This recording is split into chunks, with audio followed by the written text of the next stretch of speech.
you. And here we go. We start with Baylor finding another quarterback for the quarterback room for Jake Spavital, including, this was the odds last week on Raquan Finn and where he might end up when he entered the portal out of Toledo. Those were the teams that were, according to Vegas, Daquan Finn's leaders in the clubhouse. He ended up with Baylor. Now, some of them have their quarterback. Some of them still looking for their quarterback, but Baylor went from not on the list to landing him yesterday evening when all that came down. I don't know if he even visited any of those other places that were on the list. I don't know where else he went, but this is a huge get for Baylor to get a quarterback with some experience, someone who in a system like Jake Spavital's could really do well. They've got a couple other transfers today, but they need to now go to work on making sure he is protected up front so that they can keep him healthy all year long and making the plays they expect him to make.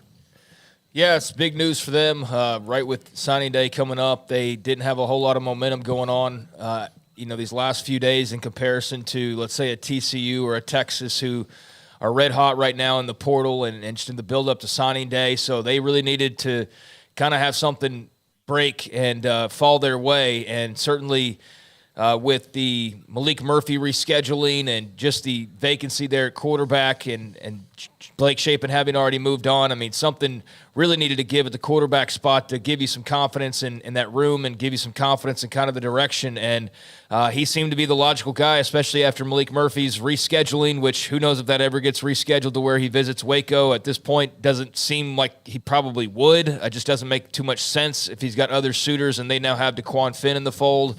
That's a lot of NIL investment for a starter and then a backup quarterback when you've already got Sawyer Robertson. So I don't know whatever becomes of that, but doesn't so much matter as much now because they got Finn, and that was clearly their top target or the guy that they were heavily after whenever he entered the portal, and excited to see what he can do in Jake Spavital's offense.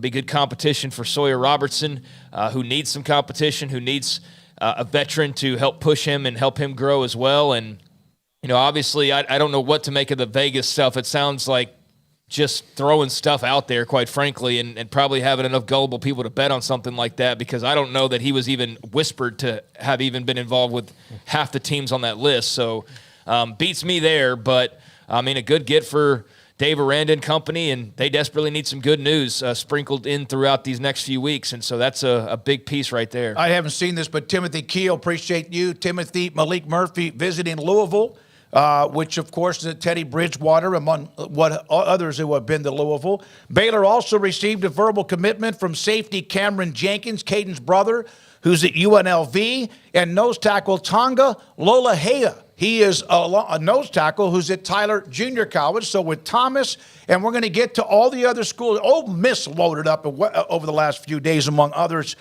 Those three players in the last less than 24 hours as they get. So I think the Baylor fan base, Paul, needed something like this. Also, there's news on the coaching staff front. We'll get to that in a moment. But I think they just needed not just names, but players who are going to help this football team. Or at least they hope so. Well, and look, Daquan Finn was the one that they really needed. Getting other transfers and getting the guys that they have so far has been great. Especially, look, I'm all for when you get a big defensive or offensive lineman from Euless Trinity. That usually works out. Usually works out. One of those big Tongans that comes in. And so, yeah, absolutely go for that. Like that's one of those things under the radar. I also like that they're using JUCO. I think that's because of the transfer portal. It feels like it's been forgotten a little bit. The JUCO players? Yeah. A lot of really good players come out of JUCO ball that may have been overlooked now because you're looking at guys like, oh, this guy was at Auburn. We better go get him. Well, maybe the JUCO guy might be better than the guy who's not working out at Auburn.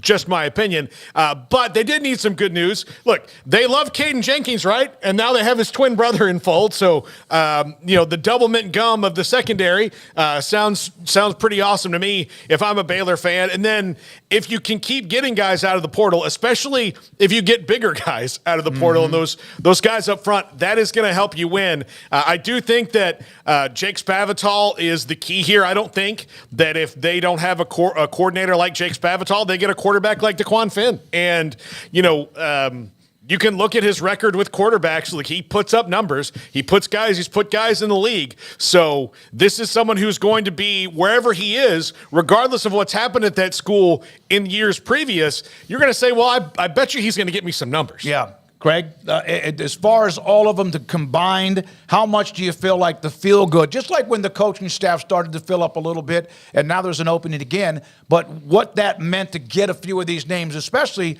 the fact that they were able to get them over the weekend when they hosted players, especially with DeQuan Finn. Yeah, I mean, Finn's a big get, as we just talked about. I think that he brings a nice dual threat nature to the position that they haven't had for some time. I mean, Blake Shapen was basically no threat to run the football. I mean, he might have had a scramble here and there, but he was basically a statue in the pocket.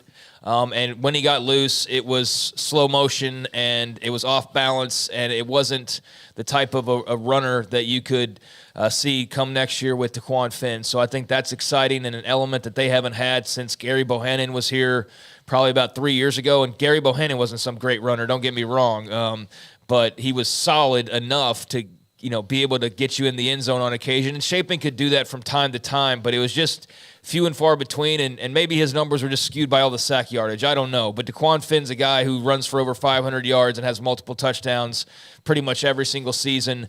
That's not something that you've had, like I said, for quite a while now. So, I mean, again, it's a big commit. They have their quarterback. They have their transfer player that is the big piece to hopefully unlock the rest of what's to come here over the next few weeks and help shape up next season.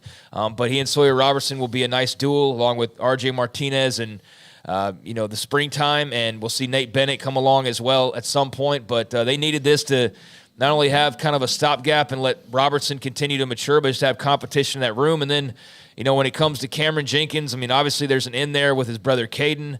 I saw Caden Jenkins, who was a guy that they had to hold on to and will have to probably hold on to every year that he's on campus.